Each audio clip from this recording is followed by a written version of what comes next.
நான் விசுவாசியா இருக்கும்போது அந்த தலைப்புல பேசுவாரு, நான் அதை எழுதி வைப்பேன். ஒரு பேப்பர் எழுதி வச்சு நான் பக்கத்துல வச்சுக்குவேன். அதை சொல்லிக்கிட்டே சோமணிக்கிட்டு இருப்போம். ஆவில நிறைஞ்சு அந்நிய பாஷையில பேசிக்கிட்டே வேலை பார்த்துக்கிட்டே என்ன செய்யும், அதை வச்சுக்கிட்டு வேலை பார்த்துக்கிட்டு அந்த வாரம் முழுதும் அந்த பிரசங்கத்தை அப்படியே அபிஷேகத்தை நிறைஞ்சு இந்த வாரத்தில் இந்த பிரசங்கமா அப்படியே ஆவில நான் செய்யாததை உங்களுக்கு என்ன செய்யல சொல்லலை. செய்யாத ஒன்றை நான் உங்களுக்கு சொல்லவில்லை. அல்லேலூயா, அல்லேலூயா. நான் செய்யாத ஒன்றை சொல்லல. நீங்க என்ன செய்யுங்க, நீங்க அதை செய்யும்படி அன்பை கேட்கணும். ஆண்டவர் என்ன பேசினார், போன வாரத்தில் என்ன பேசினார், அதை அந்த வாரத்தில் என்ன செய்வோம் பேசு. இப்போ ஒரு வசனத்தை நம்ம வாசிப்போம். எபிரேயர்கள் நிருபம் 7வது அதிகாரம்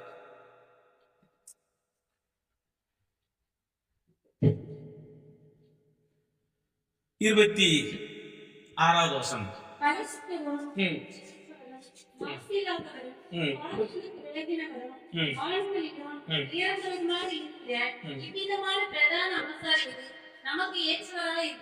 பழைய ஏற்பாட்டுல ஆசாரியர் முறை அப்படின்னு ஒண்ணு இருக்கு. இப்ப இன்னைக்கு புதிய ஏற்பாட்டுல யாரையும் உயர்ந்தவங்க தாழ்ந்தவங்க ஆண்டவர் வைக்கல. கூலிக்காரங்க விசுவாசி, கூலிக்காரன் பெருசு, விசுவாசி சின்னது அப்படின்னு வைக்கல. எல்லாரையும் சரிசமமா தான் வச்சிருக்கிறார். ஆனா ஊழியர்களுக்கு சில மேன்மையை கொடுத்திருக்கிறார். பள்ளிக்கூடத்துல எல்லாரும் என்ன செய்யக்கூடாது, ஏறக்கூடாதுன்னு வச்சிருக்கிறாரு. ஒரு சில வேலைகளை எங்களுக்கு கொடுத்திருக்கிறாரு.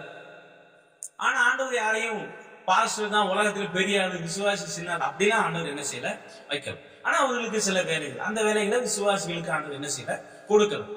இப்ப விசுவாசிகளை குறித்து சொல்லும்போது என்ன சொல்றாரு, அவர்கள் மாளிகை, அவர்கள் யாரா மாளிகை ஏற்பட்ட அப்படி இப்படின்னு பெருமையா வச்சிருக்கிறாரு. ஊழியர்கள் அப்படின்னு பாஸ்டர்னா பைபிள் சொல்லுது, இங்கிலீஷ்ல சர்வன்னு சொல்றாங்க. அவ்வளவுதான். 100 வார்த்தை என்னதுன்னா அடிமை. தேவனுக்கு நாங்கள் யாரு அடிமையா இருக்கிறோம், தேவனுக்கு நாங்கள் வேலை செய்கிறோம். இப்ப ஆண்டவருக்கு நாங்க வேலை செய்யறோம். ஆண்டவர் ஒரு தோட்டத்தை கொடுத்துருக்கிறாரு, இந்த தோட்டத்தை நீ என்ன செய், கண்காணிச்சுக்கோ அப்படின்னு. இப்ப நீங்க விசுவாசிகள் தோட்டம், ஊழியர்கள் நாங்க என்ன செய்யறோம், அதுல வேலை பார்க்கிறோம். இந்த தோட்டத்துல வேலை செய்ய, நீ வேலை செய்யறதுக்கான என்னது சம்பளம். தோட்டத்துல ஒரு 4-5 வேலை இருக்கு. ஒன்று, அதை தண்ணீர் பாய்ச்சுவது, விதை விதைப்பது, அதை களை எடுக்கிறது ஆண்டோடைய வேலை. அந்த ஒரு சில வேலைகள் பாதுகாக்கிறது, இது எங்களுடைய வேலை. இந்த வேலைகளை செய்ய சொல்லி இருக்கிறார். இதுக்கு தக்க கூலி ஆண்டவர் என்ன செய்யறாரு. ஒரு சிலர் ஆண்டவர் பக்கத்துல இல்ல, சிலர் உண்மையா செய்யும். ஆள் இல்லாட்டாலும், ஓனர் இல்லைன்னாலும் சிலர் உண்மையா செய்வாங்க. ஓனர் இருந்தாலும் இல்லாட்டாலும் சிலர் உண்மையா. அது மாதிரி உண்மையா செய்யறவங்களுக்கு சில ஆண்டவர் வரும்போது என்ன செய்யறாரு, நீ உண்மையா செஞ்சுட்டப்பா இந்த பலன் அப்படின்னு சொல்றாரு இல்லையா. அது மாதிரி உண்மையா இல்லாதவங்களுக்கு பலன் கிடைக்காது. சரி, இப்படி ஊழியர்கள் ஆண்டவர் வச்சிருக்கிறார். ஆனா அந்த பிரதான ஆசிரியன் அப்படின்னு பழைய ஏற்பாட்டுல அது ஒரு பெரிய ஒரு ஒரு சூழ்நிலை வச்சிருந்தார். இது மாதிரி பெரிய கூடாரம், இதே மாதிரிதான் அளவு இருக்கு.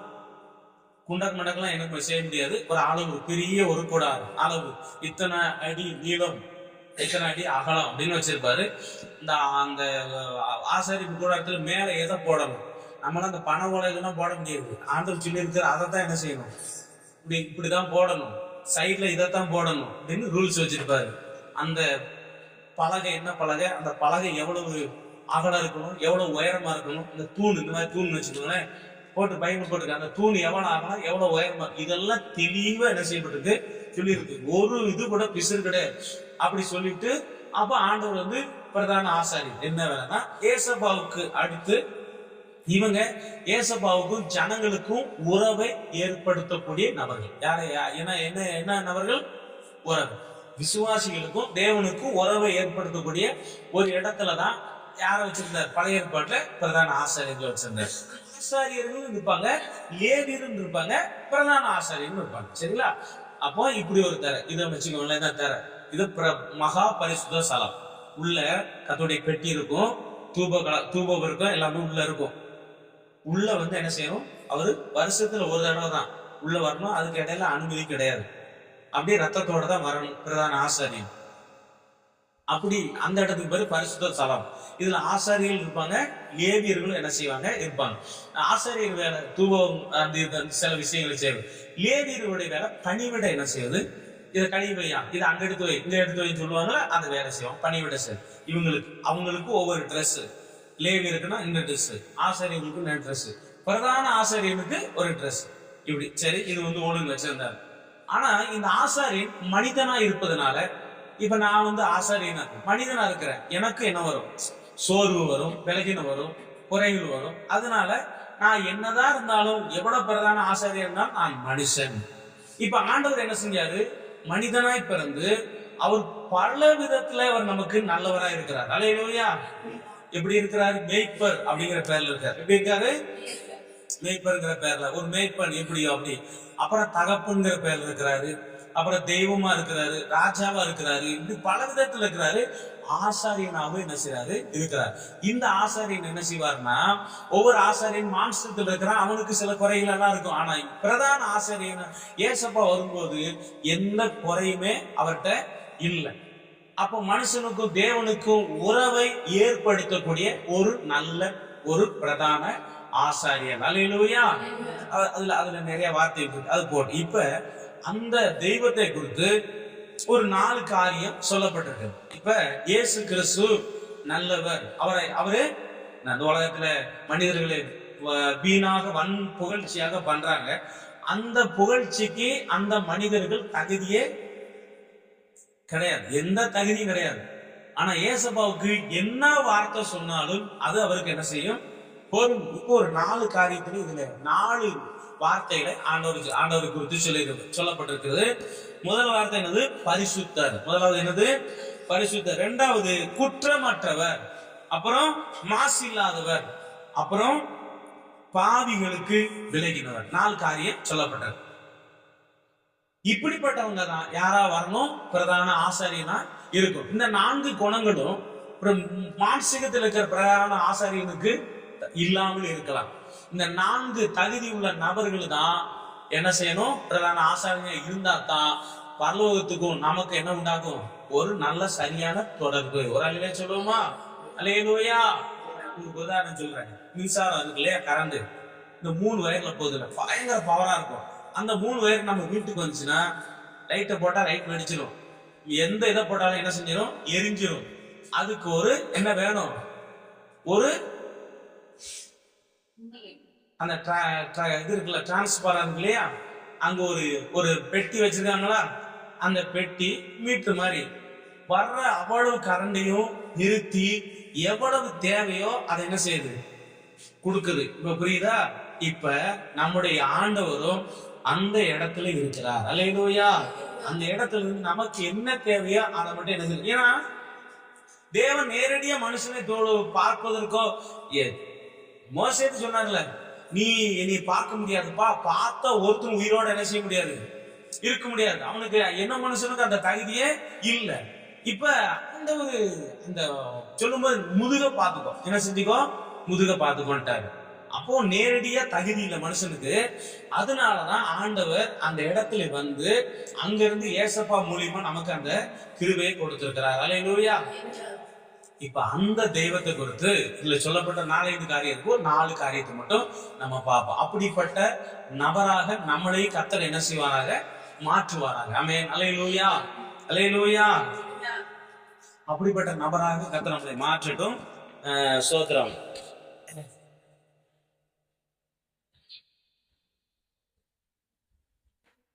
சொல்லுங்க. ஆத்மா ஆதாயம் செய்தே ஆகணும், அதுல யாருக்கும் விதிவிலக்கே இல்லை. அப்ப இந்த ஆத்மா ஆதாயம் செய்யாம ஒரு மனுஷன் கிறிஸ்தவங்களா என்ன செய்யக்கூடாது? வாழ 4 வசனங்கள், 4 காரியத்தை பரிசுத்த ஆவியானவர் இன்னைக்கு நமக்கு சொல்லி இருக்கிறார். முதலாவது, அவர் எப்படிப்பட்டவரா? பரிசுத்தர் என்று சொல்லி சொல்லப்படும். உலகத்துல பரிசுத்தர் அப்படின்னா யாருன்னா ஏசப்பாவுக்கு மட்டும்தான் அந்த வார்த்தை பொருந்தும். அல்லேலூயா. எப்படிப்பட்டவரா? பரிசுத்தர். பரிசுத்தர். பேதுரு சொல்லுகிறாரு, பழைய ஏற்பாட்டை சொல்லியிருக்கிறார், நான் பரிசுத்தர் ஆகியால் நீங்களும் என்ன செய்யுங்க? பரிசுத்தரா இருங்க. இன்னொன்னு சொல்லுவாரு, எனக்கு ஏற்ற பரிசுத்தரா என்ன செய்யுங்க? இருங்க. நான் பரிசுத்தரா இருக்கிறேன், அதனால நீங்களும் பரிசுத்தரா இருங்க. அதே மாதிரி எனக்கு ஏற்ற பரிசுத்தரா என்ன செய்யுங்க? இருங்க. இந்த உலகத்துல பரிசுத்தர் என்று சொல்லக்கூடிய தகுதி உள்ள ஒரே ஒருவர் நம்முடைய தேவன் மாத்திரமே. அல்லேலூயா. அப்ப அந்த தேவனுக்கு எப்பொழுதும் மகிமை என்ன செய்ய வேண்டும்? நம்ம செலுத்த வேண்டும். ஆமென். அல்லேலூயா. இந்த ஒரு சிலர் பரிசுத்தத்துக்கு பரிசுத்தமா இருந்தாலும் இருக்கிறது, பரிசுத்தத்துக்கு கிடைத்த சில வசனங்களை வாசித்து அதுக்கு நம்ம சொல்லுவோம். ரோமர் 6 அதிகாரம் 2வது வசனத்தை வாசி. 22வது வசனம். 6:22. நீங்கள் பாவத்திலிருந்து விடுதலையாக்கப்பட்டு தேவனுக்கு அடிமைகளானதினால் பரிசுத்தமாகுதல் உங்களுக்கு கிடைக்கும் பலன் முடிவோ நித்திய ஜீவன். ஆமா, ஆமென், அல்லேலூயா. ஒரு மனுஷன் நம்ம பாவத்திலிருந்து வெளியே வந்துட்டோம், நம்ம கிடைக்கிற பலன் என்ன? பரிசுத்தம். அந்த பரிசுத்தத்தினுடைய முடிவு நித்திய ஜீவன். அப்போ ஆண்டவர் ஒரு மனுஷன் பரிசுத்தமா இருந்தால் அவனுக்கு என்ன கிடைக்கிறது? நன்மை, நித்திய ஜீவன் கிடைக்கிறது. இதோட சேர்ந்து இன்னொரு சில வசனங்களை வாசிப்போம். அப்போஸ்தலர் 2:27 பேதுரு பிரசங்கம் பண்ண சொல்லுவார், உம்முடைய பரிசுத்தரின் அழிவை காண ஒட்டீர். ஒரு மனிதன் பரிசுத்தமா இருக்கும்போது நித்திய ஜீவன் கிடைக்கிறது. ஒரு மனுஷன் பரிசுத்தமா இருக்கும்போது அவனுக்கு அழிவு இல்லை. என்ன இல்ல? அல்லேலூயா. எனக்கு அழிவு இல்லை. நான் பரிசுத்தமா இருந்தா எனக்கு என்ன இல்ல? இயேசு கிறிஸ்துவை குறித்து இந்த வசனம் சொல்லுது, உம்முடைய பரிசுத்தரின் அழிவை காண ஒட்டி. கண்டிப்பா நம்மள ஆண்டவர் என்ன செய்ய மாட்டாரா? ஒரு மனுஷன் பரிசுத்தமா இருக்கும்போது அவனுக்கு அழிவு இல்லை. இப்ப மாம்சத்துல மறிக்கிறாங்க, அது வேற. மாம்சத்துல ஒரு மனுஷன், இப்ப பாருங்க, என் சரீரம் ரட்சிக்கப்பட்டு ஞானஸ்நானம் பண்ணி அபிஷேகம் பட்டு பாவ மன்னிப்பு பெற்று பரிசுத்தாவின் நிரப்பி இந்த சரீரம் ரெடியா இருக்கு, ரகசிய வேலைக்கு ரெடியா இருக்கு. காலங்கள் தாமதிக்கிறது. எனக்கு காலங்கள் முடியும் போது மறிக்கிறேன் அப்படின்னா, மறித்த பிறகு என்னுடைய சரீரம் என்ன செய்யப்படும்? அது அப்படி குறிப்பிட்ட காலத்துக்கு அப்புறம் மறைந்து போகும்.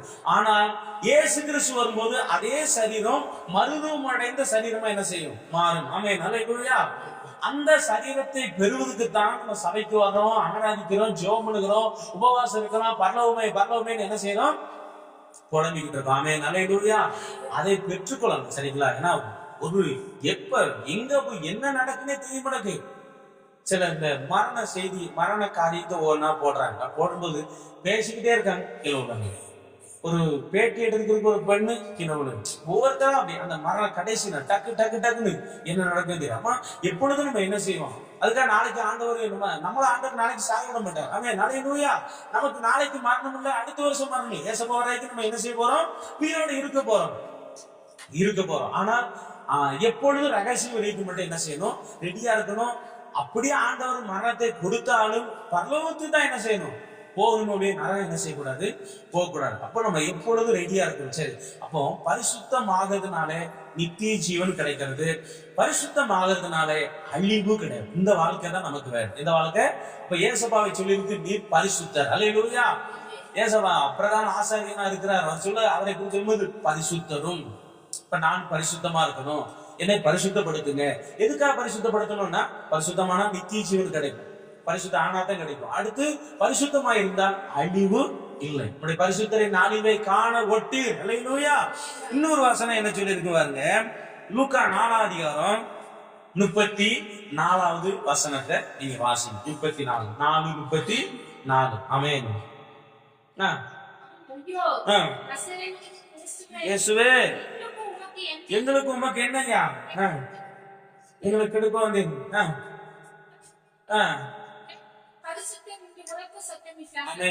சொல்லுமா? என்ன இதுல இருந்து என்ன தெரிஞ்சுக்கலாம்? இயேசு பரிசுத்தர், பிசாசு கிட்ட போக முடியல. ஒரு அலையில சொல்லுமா? அல்லேலூயா. நான் பரிசுத்தமா இருந்தா பிசாசு என்னை நெருங்க முடியாது. அதுதான் சரியா. பரிசுத்தமா இருந்த நித்திய ஜீவன் கிடைக்கும். பரிசுத்தமா இருந்த அழிவு கிடைக்காது, அழிவு வராது. அதே மாதிரி பரிசுத்தர், சாத்தான் சொன்ன, நீ பரிசுத்தர், என்னை ஏன் கெடுக்க வந்தீர்? பரிசுத்தம் சாத்தானை கெடுக்கும். ஆமென், அல்லேலூயா. பரிசுத்தம் சாத்தானுக்கு அழிவு என்ன செய்யும்? உண்டாக்கும். ஆனா அதே பரிசுத்தத்துல இருக்கும்போது அந்த சாத்தான் கிட்ட என்ன செய்ய முடியல? எந்த மனுஷனையும் பிசாசு தொற்றுவான். ஆனா பரிசுத்தமா இருக்கிற மனுஷனை பிசாசு என்ன செய்ய முடியாது? தொட முடியாது. பரிசுத்தம் ஆகிறதுக்கு நிறைய ஒரு சில காரியத்தின் மூலமா நமக்கு பரிசுத்தம். ஒன்று என்னது? ஏசப்பா ரத்தம். ஏசப்பா ரத்தம் நம்மளை பரிசுத்தப்படுத்து. தேவனுடைய கிருபை நம்மளை என்ன செய்யுது? பரிசுத்தப்படுத்துகிறது. அப்புறம் கிருபையும் சத்தியமும் அப்படின்னு சொல்லியிருக்கு. அதனால பாவம் நிவர்த்தி ஆகும்னு சொல்லு. நமக்கு ஏதோ வழியில அப்புறம் நம்ம ஆவியானவர் நம்ம மேல ஊற்றப்படுகிற அபிஷேகமும் நம்ம என்னத்தை கொடுக்கிறது? பரிசுத்தத்தை கொடுக்கிறது. பரிசுத்தத்தை பெறுவதற்கு நிறைய வழிகளை ஆண்டவர் வச்சிருக்கிறார். நான் அந்த பரிசுத்தம் ஆகிட்டா இந்த ஆசீர்வாதங்கள் இருக்கிறது. இப்ப நான் பரிசுத்தமா இருக்கிறேன், பிசாசு என்ன செய்ய நெருங்க முடியாது. ஆமென், அல்லேலூயா. அப்ப ஜோம், ஆண்டவரே என்னை பரிசுத்தப்படுத்துங்க. இந்த பிசாசு நடுங்கறா, நீ எங்களை கெடுக்க வந்தீரு, நீ பரிசுத்த. அப்ப நான் படிக்கும் போதே வந்துச்சு, ஆண்டவரே உமக்கு கொடான கோடி ஸ்தோத்திரம், அல்லேலூயா.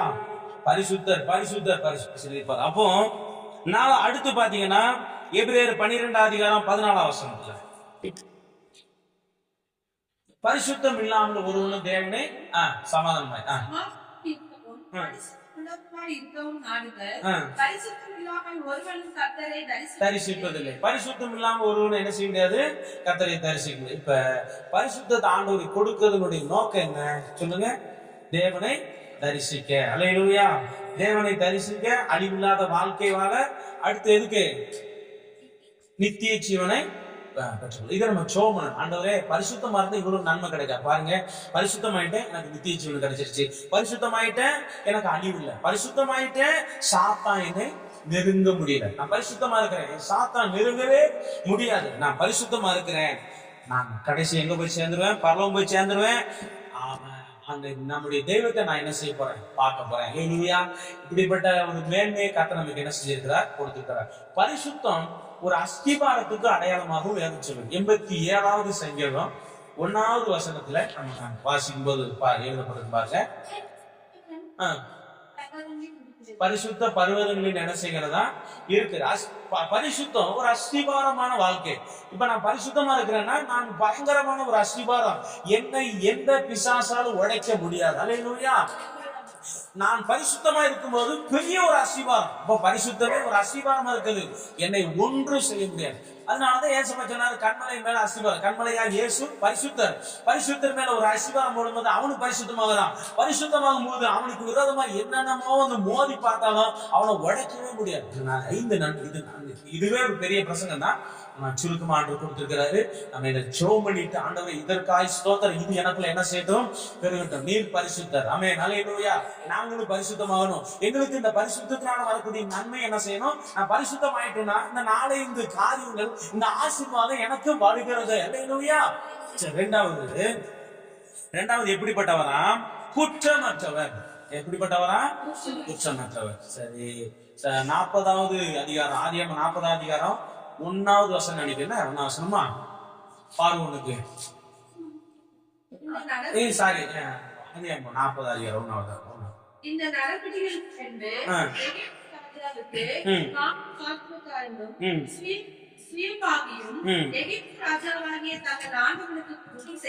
ஆண்டவனுக்கு என்ன செஞ்சாங்க?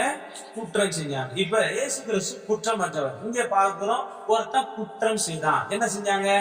சுயம்பாகியும் பானபாத்திரக்காரனுடைய வேலை என்ன? திராட்சை ரசத்தை கொடுப்பது. என்ன வேலை சொல்லுங்க? திராட்சை ரசம்.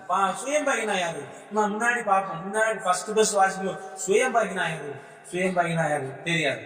அதனுடைய அதாவது பைபிள் வந்து இந்த பைபிள் வந்து 2-3 மொழியில மொழிபெயர்க்கிறாங்க. ஒண்ணு கிரேக்கு மொழி, ஹீப்ரு மொழி, ஆராமைக் மொழி. சரிங்களா? ஆராமைக். இந்த 3 மொழியிலிருந்து மொழிபெயர்க்கிறதுனால பழைய ஏற்பாடு ஹீப்ரு மொழியிலிருந்து. அப்போ சுயம்பாகி அப்படின்னு பார்த்தா கடைசியில சமையல் மாஸ்டர், அவனுக்கு பேர் என்னது? சுயம்பாகி. இந்த சுயம்பாகி இந்த சமையல் இந்த பானபாத்திரங்கள் 2 பேருமே இந்த ராஜாவுக்கு சாப்பாடு கொடுக்குறாங்க. என்ன செஞ்சிருப்பாங்க? சாப்பாட்டுல விஷத்தை கலந்து ஏதோ கொள்ளன்னு பார்த்துருக்கான். ஒருத்தன் கண்டுபிடிச்சிட்டான். கண்டுபிடிச்சவங்க தூக்கி எங்க போட்டாங்க? ஜெயில போட்டாங்க. இப்ப நம்முடைய ஆண்டவருக்கு நாம என்ன செய்யக்கூடாது? துரோகம் செய்யக்கூடாது. அல்லேலூயா. குற்றம் செய்யக்கூடாது. என்ன செய்யக்கூடாது? ஆண்டவர் நம்மளை நம்பி சில பொறுப்புகளை கொடுத்திருக்கிறாரு. அந்த பொறுப்புகளை நம்ம சரியா என்ன செய்யணும்? இப்ப நம்ம எல்லாருக்கும் ஒவ்வொரு பொறுப்பு. என்ன பொறுப்பு சொல்லுங்க? நமக்கு குடும்பம் ஒண்ணு கொடுத்திருக்கிறாரு. நமக்கு நிறைய மக்கள் ரட்சிக்கப்படும் சொல்லிட்டு ஒரு பொறுப்பு. நம்ம தினமும் அவங்களுக்கா ஜெபம் பண்ணுங்க, சபைக்கா ஜெபம் பண்ணுங்க, ஊழியக்காரக்கா ஜெபம் பண்ணுங்க, சக விசுவாசிகிட்ட என்ன செய்யுங்க? செவிங்க. இது வந்து நமக்கு ஆண்டவர் கொடுத்த பொறுப்பு. அல்லேலூயா. அல்லேலூயா. அதனால முடிந்த வரைக்கும் நீங்க என்ன செய்யணும்? இதுக்கா ஜெபம். இப்ப நம்ம பொறுப்பு கொடுத்திருக்கிற இந்த பொறுப்பை அவன் என்ன செஞ்சுட்டான்? அந்த பொறுப்புல இருந்து அவன் மாறிட்டான். சரி, இப்ப குற்றம் செஞ்சிருக்கிறாங்க. இயேசு கிறிஸ்து எப்படிப்பட்டவரா? குற்றமற்றவர். அவர் மேல எந்த குறை?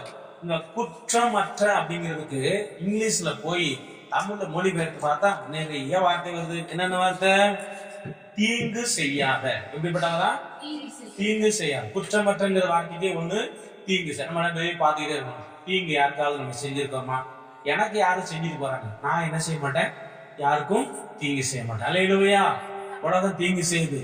பாருங்க, வட மாநில கிறிஸ்தவர்களுக்கு உலகம் என்ன செய்யுது? மக்கள் தீங்கு செய்யறாங்க. கிறிஸ்தவங்க யாருக்கு தீங்கு செஞ்சிருக்கா? கல்வியை கொடுத்து தீங்கா? அவங்க பாவத்துல இருந்து வெளியே கொண்டு வந்து தீங்கா? நல்லதுதான் செஞ்சிருக்கு. ஆனா மக்கள் என்ன செய்யறாங்க? நிறைய மக்கள், நிறைய மனிதர்கள் தீங்கு செய்யறாங்க.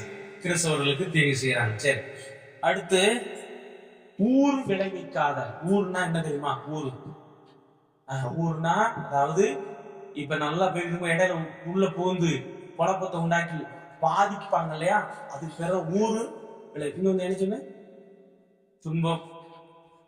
ஊறு விளைவிக்காத ஒரு குற்றமற்றங்கிறதுக்கு ஊறு விளைவிக்காத. நல்லா இருக்கிற குடும்பத்துல போய் குழப்பத்தை உண்டாங்க, அது மாதிரி ஊறு விளைவிக்காத. அடுத்து சொல்லி இருக்குது தானியேல் 6:22 வசனம். தானியேல் சொல்றாரு பாருங்க, ராஜா தானியேலே, சிவன்ல தாசனே, உன் தேவன் உன்னை தப்பிக்க வல்லவராய்.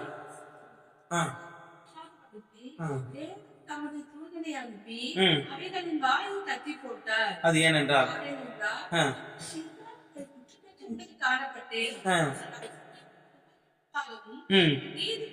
செய்ததில்லை. ஆமென், அல்லேலூயா. என்ன செஞ்ச? குற்றமற்றவனா இருங்க அப்படிங்கிறார். எங்களை ஆண்டவரே குற்றமற்றவங்களாக, தீங்கு செய்யாதவங்களாக, மற்றவங்களுக்கு ஊறு விளைவிக்காதவர்களாக எங்களை மாற்றுங்க. ஆமென், அல்லேலூயா. 2 ராஜாக்கள் 7:9 வசனம். 2 ராஜாக்கள் 7:9. அதுல என்ன சொல்லி இருப்பாருங்க?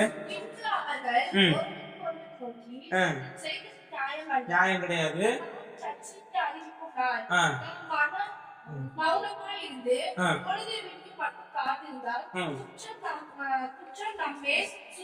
சரி, இப்ப எதுலாம் குற்றம் அப்படின்னு ஒரு கேள்வி கேட்டா இதுக்கு ஒரு பதில் இருக்கு. நல்ல செய்தி, அவங்க நற்செய்தி சொல்லாவிட்டால் அது குற்றம். சொல்லுங்க, என்ன சொல்லாவிட்டா? நற்செய்தி சொல்ல. என்ன நற்செய்தி? அங்க என்ன நடந்ததுன்னா, சீரிய ராஜா இஸ்ரவேலுக்கு விரோதமா படையெடுத்து முற்றுகை போட்டான். கடைசியில வழியே இல்லை, பஞ்சமாயிடுச்சு. ஒரு கழுத தலை என்பது 80 காசுக்கும், புறாக்களுக்கு போடுகிற காப்படி பயிறு என்ன செய்யுது? வித்துக்கிட்டு இருக்கு. இவ்வளவு விலை வித்துக்கிட்டு இருக்கு. உடனே அந்த ராஜா சொல்றான், எல்லாத்தையும் காரணம் எலிசா தான், அவன் கொல்லாம விட மாட்டேன். எலிசா சொல்றாரு, நாளைக்கு இந்நேரத்துல இந்த வியாபாரம் நடக்கும் அப்படின்னு. ஒரு பணத்துக்கு 3 படி பார்க்கோதுமை அப்படின்னு சொல்றாரு. அதுல அந்த பிரதானி ஒருத்தர் சொல்றான், ஆண்டவர் வானத்துல மதங்களே உண்டாக்குனாலும் இது என்ன செய்யாது, நடக்காது அப்படின்னு சொல்லிட்டான். அப்போ எலிசா சொல்றான், நீ கண்ணுட்டு பார்ப்ப, ஆனா என்ன செய்ய மாட்டேன், சாப்பிட மாட்டேன். அதே மாதிரி சனங்கள் நெரிச்சு மிதிச்சே கொண்டுட்டாங்க, அந்த இதுல மாட்டிட்டான். அப்போ இந்த சம்பவத்துக்கு முன்னாடி ஒரு 4 குஷ்டரோகி என்ன செய்யறாங்கன்னா அந்த இஸ்ரேல் நாட்டில் இருக்கிறாங்க. அவங்க அப்படியே எதிரி பாளையத்துக்கு போறாங்க. பாளையம்னா அந்த டென்ட் போட்டிருப்பாங்க. போய் பார்த்தா ஒருத்தரையும் காணும். ஒரு ஒரு ஒரு டென்ட்டுக்குள்ள போறாங்க, கூடாரத்துக்குள்ள போறாங்க. எல்லாம் சாப்பாடெல்லாம் விதவிதமா அவங்க நல்ல விதவிதமா நல்லா சாப்பிட்டாங்க. அங்க இருக்கிற தங்கம், நகை, பொருள் எடுத்துட்டு ஒரு இடத்துல ஒழிச்சு வச்சாங்க. திரும்ப 100 இடத்துக்கு போனாங்க. அவங்களும் அதை செஞ்சாங்க. 3வது நாள் சொல்றாங்க, நம்ம என்ன செய்யக்கூடாது, இன்னும் சும்மா இருக்க கூடாதப்பா, இந்த நடந்த இந்த அற்புதத்தை ராஜாவுக்கு என்ன செய்யணும் சொல்லலன்னா நம்ம மேல குற்றம். அவங்க மேல குற்றம் வரப்போதில்ல. அவங்க சொல்றாங்க, நற்செய்தி சொல்லும் நாள். அல்லேலூயா. இயேசு இந்த உலகத்துக்கு மனுஷனா வந்தாரு, பாடுபட்டார், ரத்தம் சிந்தினாரு, மரித்தார், அடக்கம் பண்ணப்பட்ட 3ஆம் நாள் உயிரோடு பரலோகம் இருக்க திரும்ப வரப்போறார். இந்த உலகத்தை நியாயத்திற்கு வரப்போறார். மனம் திரும்புங்க, ஏசப்பா ஏற்றுக்கொண்டா உங்களுக்கு என்ன நன்மை கொடுக்குறாரு. நல்ல செய்தியை நாம் சொல்லாவிட்டால் நம்ம மேல குற்றம். இப்ப ஏசப்பா அது செய்யலையானா செஞ்சார். என்ன செஞ்சாரு? நற்செய்தி சொன்னார். அப்போ குற்றமற்றவங்களா இருக்கணும்னா நம்மளும் என்ன செய்யணும்? நற்செய்தி சொல்லணும். என்ன சொல்லணும் சொல்லுங்க? நற்செய்தி சொல்லணும். ஒரு அலையில சொல்லுவோமா? அல்லேலூயா. நான் குற்றவாளி ஆகாம இருக்கணும். நான் சொல்லணும்னா, நான் எந்த தப்பும் செய்யல அப்படின்னாலும் நான் குற்றவாளி ஆகாம இருக்கணும் அப்படின்னா, இந்த நல்ல செய்தியாகிய ரட்சிப்பை மற்றவங்களுக்கு சொல்லாவிட்டாலே நான் யாரா? குற்றவாளி. இயேசு கிறிஸ்து எப்படிப்பட்டவர்? பரிசுத்தர். 2வது குற்றமற்றவர். நானும் குற்றமற்றவனா என்ன செய்யணும்? யாருக்கு தீங்கு செய்யாதவங்களா, யாருக்கு ஊறு விளைவிக்காதவங்களா நான் இருக்கணும். அதே நேரத்துல நற்செய்தி நான் சொல்லலைன்னா நான் என்ன செய்யறேன்? குற்றவாளியா மாறு. இன்னொரு வசனம், நீதிமொழிகள் 30:10 வசனம். இதெல்லாம் இந்த குற்றத்துக்கு அடுத்த காரியம். இதெல்லாம் குற்றம், எது குற்றம் இல்லை. அவனுடைய வேலைக்காரன் மேல் குற்றம் சுமத்தாதே, சபிப்பான், நீ குற்றவாளியாக காணப்படுவாய். இப்ப இது அதாவது எப்படி குற்றம் எல்லாம் வருது அப்படிங்கிறதுக்கு தான் இந்த மேல சொல்ல வசனம். ஒண்ணு, நற்செய்தி சொல்லாட்டா குற்றவாளி ஆயிடுவாங்க. 2வது எதுக்கு எப்படி குற்றவாளின்னா, அடுத்தவங்களை குறித்து இல்லாத ஒன்றை சொல்லக்கூடாது. சரியா? ஒருத்தர் மேல தப்பு இல்லை, ஆனா அவங்களை குறித்து நம்ம என்ன செய்யறோம்? தப்பா சொல்றோம். நம்ம கண்ணிட்டும் பார்க்கல, நம்ம காதுட்டும் கேட்கல, ஆனா தப்பா சொல்லிட்டா அது யாரா மாறும்? குற்றவாளி. புதிய ஏற்பாட்டை இயேசுப்பா சொல்லுவாரு, நீங்கள் குற்றவாளி ஆகாதபடிக்கு மற்றவங்களுக்கு குற்றவாளின்னு சொல்லாதீங்க சொல்றாரா? சொன்னாரு சொல்லுங்க. மத்திய 7:1 வசனமா வாசிங்க. மத்திய 7:1. நீங்கள் குற்றவாளி குற்றவாளிகள் என்று தீர்க்கப்படாதபடிக்கு மற்றவர்களை குற்றவாளிகள் என்று தீர்க்காதீர்கள். இப்ப நியாயம் இல்லாம யாரையாவது ஒண்ணே தவற, நான் இது உங்களுக்கு மட்டும் சொல்ல, இது எல்லா இடத்துக்கும் போகுது வார்த்தை, கத்துடைய வார்த்தை. அது நான் சொல்றேன். அப்ப நான் யாரையாவது ஒருத்தரை பாக்குறேன், அவங்க மேல குற்றம் இல்லை, ஆனாலும் நான் என்ன செய்யறேன், அவங்க குற்றவாளின்னு நம்ம சொல்லும் போது ஒருவேளை அவங்க குற்றவாளியே இல்லைன்னா நம்ம யாரும் மாதிரிதான் குற்றவாளியா மாறும். அதனால முடிந்த வரைக்கும் இது இப்படி வசனம் சொல்லுவோம். இப்ப நம்மளாம் யாரு ஏசப்பா பிள்ளைங்களா இருக்கும். நம்மள ஒருத்தர் இல்லாதவனு சொன்னான்னா அவன் யாரா மாறுறான், குற்றவாளியா மாறணும். சரிங்களா? அப்ப நம்மள யாராவது ஒருத்தர் இல்லாதவங்க சொன்னா சோத்திரம் நல்ல நம்ம இல்லாதவனு சொன்னா சோத்திரம், அவங்க குற்றவாளியா மாறிடுச்சு. நம்ம குற்றவாளி என்ன செய்யக்கூடாது, மாறும். சரி, அடுத்து ஓசியா 5:12 வசனம். 1 கொரிந்தியர் 11:27. இதுல நான் ஓசியா 5:12 எதுக்கு குற்றவாளி கொடுத்து வரும், குற்றத்தை கொடுத்துட்டு பாருங்க. ஓசியா 5:17. தானியலுக்கு அப்புறம் அடுத்த 17 12. நான் எக்காலமுக்கு கொட்டரிப்பை போலவும் 5:12 மாத்தி எழுதிட்டோம். ஏசி 5:17 12. ஆமா, ஏசி 5:12.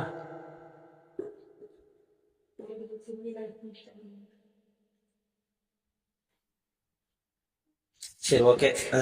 என்ன வசனம் தெரியவில்லை. கொரிந்தியர் 1 கொரிந்தியர் 11:27 குற்றம் எதனால குற்றம் வருகிறது அப்படின்னா, இந்த திருவிருந்தம் ஏனோ தானே விட்டுத்தா வரும் அப்படின்னு சொல்லியிருக்குன்னு பையில சொல்லுது. அதை புசித்து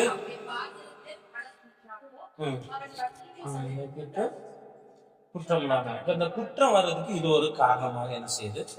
அதனால முடிந்த வரைக்கும் நம்ம என்ன செய்வோம், இதை கேட்டு வீட்டுல உட்காந்து ஜெபம் பண்ணிட்டு இதை நம்ம சரிபடுத்திட்டோம்னா இதுல இருந்து நம்ம என்ன செய்வோம், தப்பிச்சிருவோம். அல்லேலூயா. ரோமர் 2:1 2:1 இதே மாதிரி தான் அந்த குற்றவாளி பொறுத்து எழுதிருப்பாங்க. குற்றவாளிகளாக தீர்க்கிறவனே, நீ யாரானாலும் சரி, போக்கு சொல்ல உனக்கு இடமும் இல்லை. நீ குற்றமாக தீர்க்கிறவைகளோ நீ செய்கிறபடியால் நீ மற்றவர்களை குறித்து சொல்லுகிற தீர்ப்பினாலே உன்னைத்தானே குற்றவாளியாக தீர்க்கிறாய். சரி, ஏசப்பாட்டு நம்ம சொல்லணும், ஆண்டவரே நாங்க யாரையாவது இல்லாதவங்க சொல்லியிருந்தா எங்களை என்ன செய்யுங்க. அவங்க நம்மள யாராவது இல்லாதவங்க சொன்னா அது பிரச்சனை இல்லை, அது அவங்க குற்றவாளி என்ன செய்யறாங்க, மாறுறாங்க. நான் குற்றவாளி ஆகக்கூடாது. அல்லேலூயா. ஏசு எப்படிப்பட்டவர், குற்றமற்றவர். சரி, இப்ப என்னையும் குற்றமற்றவங்க என்ன செய்யுங்க, மற்றும் குற்றவாளி ஆகிறதுக்கு 2-3 காரணம். ஒண்ணு நற்செய்தி சொல்லாட்டாலும் சரி, அடுத்து இல்லாதவனை மற்றவங்களுக்கு சொன்னாலும் நம்ம குற்றவாளி ஆகணும்.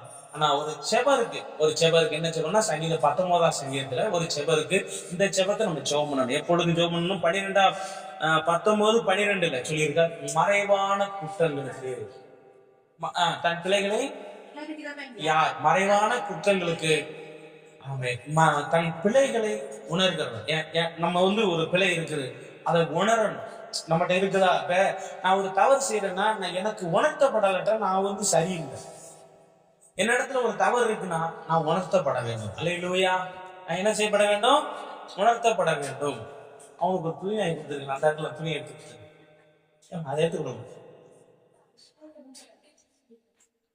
எனக்கு ஒரு தவறுகள் உணர்த்தப்படாவிட்டால் நான் சரியில்லை. இப்ப ஆண்டவர் இந்த சங்கீதக்காரர் சொல்றாரு, மறைவான குற்றத்துக்கு என்னை விலைக்கு காப்பாற்றுங்க. ஆமென். அல்லேலூயா. முதலாவது அவர் பரிசுத்தரா இருக்கிறார், 2வது குற்றமற்றவரா இருக்கிறார், 3வது எப்படிப்பட்டவரா, மாசில்லாதவர், தூய்மையானவர். மாசில்லாதவர்னா தூய்மையானவர், தூய்மை கெடாதவர். அப்படின்னு அந்த மாசு இல்லாததுக்கு தூய்மை கெடாதவர். நல்ல ட்ரெஸ் ஒயிட் போடுறது, திடீர்னு கரை பிடிக்கக்கூடிய ஒரு அழுக்கு ஓட்டுனா எப்படி இருக்கும், அந்த ட்ரெஸ்ஸனுடைய அந்த மதிப்பே என்ன செஞ்சிடும், போயிருமா?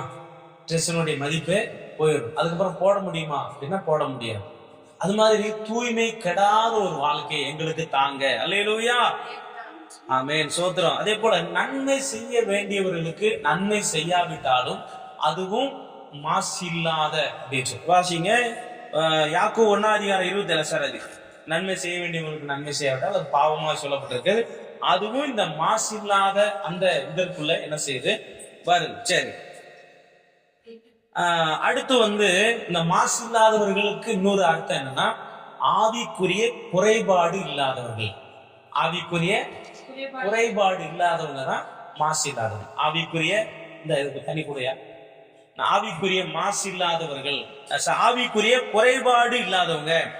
அப்புறம் செய்ய வேண்டிய எல்லாவற்றையும் சரியாய் செய்கிறவங்க தான் யாரு? மாசு இல்லாதவங்க. பாருங்க என்னென்ன அர்த்தம் சொல்லி இருக்குது. தூய்மை கெடாதவங்க, செய்ய வேண்டிய நன்மைகளை செய்யறவங்க, அடுத்து ஆவிக்குரிய குறைபாடு இல்லாதவங்க, செய்ய வேண்டிய எல்லாவற்றையும் சரியாய் செய்கிறவங்க. இவங்க தான் எப்படிப்பட்டவங்க? மாசு இல்லாதவங்க. ஒரு அலையில சொல்லுவோமா, இதெல்லாம் ஏசப்பா செஞ்சாரா? கண்டிப்பா செஞ்சாரு. அப்போஸ்தலர் 10:38 சொல்லியிருக்கு, அவர் நன்மை செய்கிறவராயும் பிசாசு வல்லமையில் அகப்பட்ட யாவரையும் குணமாக்குறவராயும் ஏசப்பா செய்ய வேண்டிய எல்லா நன்மைகளையும் செய்தார். அப்போ நம்மளும் என்ன செய்யணும்? செய்ய வேண்டிய நன்மைகள் எல்லாம் செய்யணும். அதுதான் மாசு இல்லாதவர். அல்லேலூயா. பரிசுத்தர். அப்புறம் எப்படிப்பட்டவரா? குற்றமற்றவர். அப்புறம் மாசு இல்லாதவர். கடைசி அந்த மாசு இல்லாததுக்கு இன்னொரு வசனம், அது என்னன்னா, செய்ய வேண்டிய எல்லாவற்றையும் செய்யணும். அப்படி செய்யாட்டா நம்ம மாசுபட்டுறோம். மாசுனா என்னது? நல்லா இருக்குது, ஆனா என்ன செஞ்சிருச்சு? அது குறைபாடு வந்துருச்சு. இப்ப ஏசப்பா பாருங்க, ஜெபம் பண்ணாரா? சொல்லுங்க. ஜெபம் பண்ணார். எப்பப்பெல்லாம் ஜெபம் பண்ணாரு? அவர் ஜெபத்துல 2-3 ஜெபம் சொல்லுங்க. ஒண்ணு வாசகம் ஜெபம் பண்ணாரு, அதிகாலை இருட்டோட போச்சு. நைட்டு முழுவதும் என்ன செஞ்சாரு? அதனாலதான் நம்ம ஜெபத்தை வச்சோம். இன்னைக்கு மக்கள் வராதனால விட்டுட்டோம். கண்டிப்பா ஜெபிக்கணும். நைட் ஜெபம் ஒரு 9 நாங்க எப்ப முடிச்சோம்? 10 to 12 2 மணி நேரம் என்ன செஞ்சோம்? ஜெபம் பண்ணோம். அந்த 2 மணி நேரமாவது மறுபடியும் என்ன செய்யணும்? ஜெபம் பண்ணணும். நைட்டு முழுவதும் ஜெபம் பண்ணார், அதிகாலை இருட்டோட ஜெபம். நம்ம ஏசப்பக்கிறதுனால அதிகாலை ஜெபம் பண்றோம். ஒரு 5:30 முன்னாடி 5 to 6 வச்சோம். இப்போ கொஞ்சம் குளிர் ரொம்ப இருந்ததுனால 5:30 குறைச்சு 6:30 வரைக்கும் வச்சேன். அப்போ என்ன செய்யணும்? நைட்டு ஜெபம், அதிகாலை ஜெபம். பகல்ல என்ன செய்யறாரு? அப்போஸ்தலர் 3 ஜெப வேலையாகிய 9ஆம் மணி, அது மத்தியானம் 3 மணிக்கு போகுது. மத்தியானம் 3 மணி. இப்படி நம்ம ஜெபங்கள் செய்யறோம். ஜெபம் பண்ணாரா? அப்புறம் வேதத்தை படித்தார். வேதத்தை என்ன செஞ்சாரு? படிச்சார். அப்புறம் உபவாசம் இருந்தாரா? அப்புறம் ஊழியம் செஞ்சாரா? சரி, ஏசப்பா என்னெல்லாம் செய்தாரோ அதெல்லாம் நம்ம செய்யணும். செய்யறவங்களுக்கு பேர் தான் மாசு இல்லாதவங்க. அல்லேலூயா. சரி, 4வது கடைசியா என்ன சொல்லியிருக்கு? பாவிகளுக்கு விலகினவர், பிரித்து எடுக்கப்பட்டவர். என்ன எடுக்கப்பட்டவரா? பிரித்து எடுக்கப்பட்டவர். பாவிகளுக்கு விலகினவர் ஏசப்பா. எங்களை இப்படிப்பட்ட பூமியில் இருக்கிற எல்லா பாவங்களுக்கும் எங்களை விலக்கி காப்பாற்றுங்க. ஏசப்பா பூமியில மனுஷனா. அவர் சொல்லுவாங்க, நிறைய பேர் சொல்லுவாங்க, அவர் கடவுளப்பா அப்படின்னு. கடவுள் தான், ஆனால் 100க்கு 100 அவர் மனிதனாக இருந்தார். அவருக்கு தூக்கம் வந்துச்சா? கடவுளுக்கு தூக்கம் வருமா? வராது. கடவுளுக்கு தூக்கம் வருமா? வராது. ஆனா ஏசப்பாவுக்கு என்ன வந்துச்சு? ஏன்னா ஒரு மனிதர் 100க்கு 100 மனித அவதாரத்தில் இருக்காரு. அவருக்கு பசி எடுத்ததா? தாகம் எடுத்ததா? அவருக்கு எல்லாம் இருந்துச்சு. ஏன்னா அவர் மனித அவதாரம் இருக்கிறார். அவர் உடம்புல 100க்கு 100 மனித தன்மை இருக்கு, 100க்கு 100 தெய்வத்தன்மை இருக்கு. இப்ப நான் மனுஷனா இருக்கிறார், அதனால அவருக்கு எல்லாமே என்ன செஞ்சது? வந்தது. ஆனால் அப்புறம் அந்த பாவம் பூமியில இருந்து பாவம் வராம இருந்திருக்குமா? அப்புறம் அப்படி எழுத வேண்டிய அவசியம் இல்லை. எல்லா பாவங்களுக்கும் அவர் விலக்கி காப்பாற்றப்பட்டார். அல்லேலூயா. இன்னைக்கு நம்ம பாவங்களுக்கு என்ன செய்யணும்? விலகி காப்பாற்றப்பட வேண்டும். யாக்கோபு 4:3 சொல்லி இருக்கு, உலக சிநேகம் தேவனுக்கு விரோதமான பகை.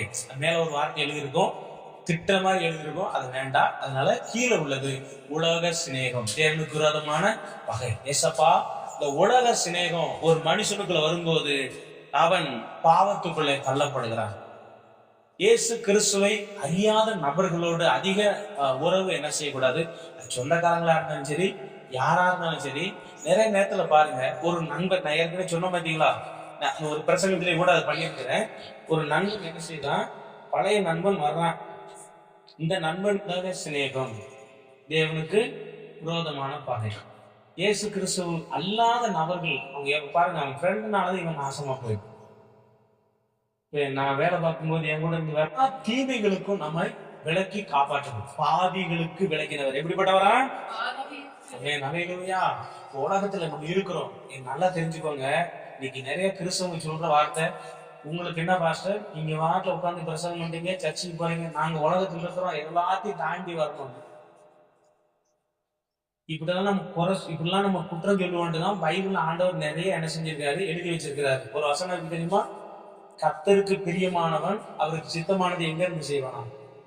பாபிலோன்ல இருந்தா. அந்த வசனம் எங்க தெரியுமா? எரேமியால இருக்கு நினைக்கிறேன். கர்த்தருக்கு பிரியமானவன் அவருக்கு சித்தமானதை பாபிலோனில் இருந்து.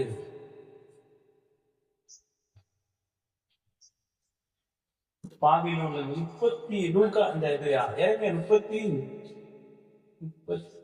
பாபிலோன்ல இருந்து.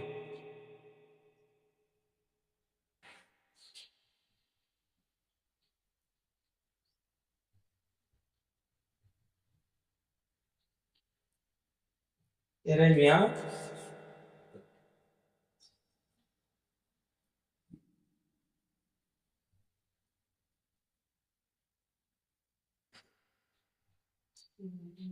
கர்த்தருக்கு பிரியமானவன் அவருக்கு சித்தமானதை, பிரியமானவன் அப்படி போட்டு பார்த்தீங்கன்னா வரும்.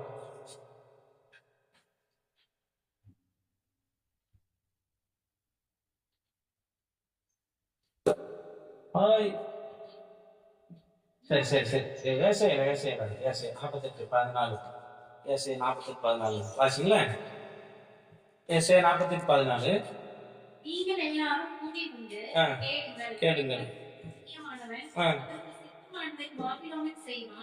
பாபிலோன் என்ன செய்வான்? அப்ப நம்ம யாராவது குறை சொல்ல முடியுமா? உங்களுக்கு என்ன அப்படின்னு சொல்ல முடியுமா? குற்றம் சொல்ல முடியுமா? ஏன்னா பாபிலோன் இருந்தாலும் யாருக்கு சித்தமானதை செய்வான்? பாபிலோன் வந்து சாதாரண இடமா? பயங்கர கொடூரமான இடம். அந்த இடத்துல இருந்து ஒரு ஆண்டவனுக்கு பிரியமானதை செய்யவே முடியாது. அப்புறம் யோசுவா காலேப் இருந்து 2 பேர் பாத்தீங்கன்னா அவங்க கானான் தேசம் எங்க இருந்து வர்றாங்க? எகிப்துல இருந்து வராங்க. எகிப்துல இருந்து கானானுக்கு வரும்போது என்ன நடக்குன்னா, அவங்க ஓட்டத்தை வெற்றிகரமா என்ன செஞ்சாங்க? ஓடி முடிச்சாங்க. 2 பேர் தான். காரணம் என்னன்னா, தேவனோடு சரியான உறவு, ஆசாரிப்பு கோடாட்டோட சரியான உறவு, மோசையோடு சரி. அதுதான் சொல்றேன், இந்த 3 உறவு சரியா இருந்துச்சுன்னா ஓட்டம் என்ன செஞ்சிடும்? தேவனோடு நல்ல ஐக்கியமா இருக்கணும், சபையோடு நல்ல ஐக்கியமா இருக்கணும், ஊழியக்காரனோடு என்ன செய்யணும்? நல்ல ஐக்கியமா இருக்கணும். சக விசுவாசிகள், அதுல வந்து நல்ல விசுவாசிகளோட மட்டும்தான் ஐக்கியமா இருந்தாங்க. இந்த நம்ம கெட்ட விசுவாசிகளோட ஐக்கியமா இல்லை. அதனாலதான் இந்த 2 பேரும் எழுதப்பட்டிருக்கு. கிளம்பி வந்தவங்க 2 பேர் தான் காணாம போனாங்க. எத்தனை வருஷம்? 40 வருஷம். 40 வருஷம் ஒருத்தர் நல்லவனா இருக்க முடியுமா? 40 வருஷம் நல்ல விசுவாசி இருக்க முடியுமா? இருக்க முடியாது. ஆனா இருந்து காட்டினாங்க. ஆமென், அல்லேலூயா. நமக்கு ஆண்டவர் எத்தனை வருஷம் கொடுத்துருந்தாலும் அத்தனை வருஷம் நல்ல விசுவாசியா இருந்து நம்ம ஓட்டத்தை என்ன செய்யணும்? ஓடி முடிக்கணும். அதனால நம்ம எதையும் சொல்ல முடியாது. அதனால பாவங்களுக்கும் பாவிகளுக்கும் பூமியில் இருக்கிற எல்லா கொடுமைகளுக்கும் கர்த்தர் நம்மை விலக்கி காப்பாற்றுவார்கள். அவர் அல்லேலூயா சொல்லுவோமா? ஆண்டவரே, நாங்கள் உமக்கு நன்றி செலுத்துகிறோம். ஆண்டவரே ஸ்தோத்திரம்.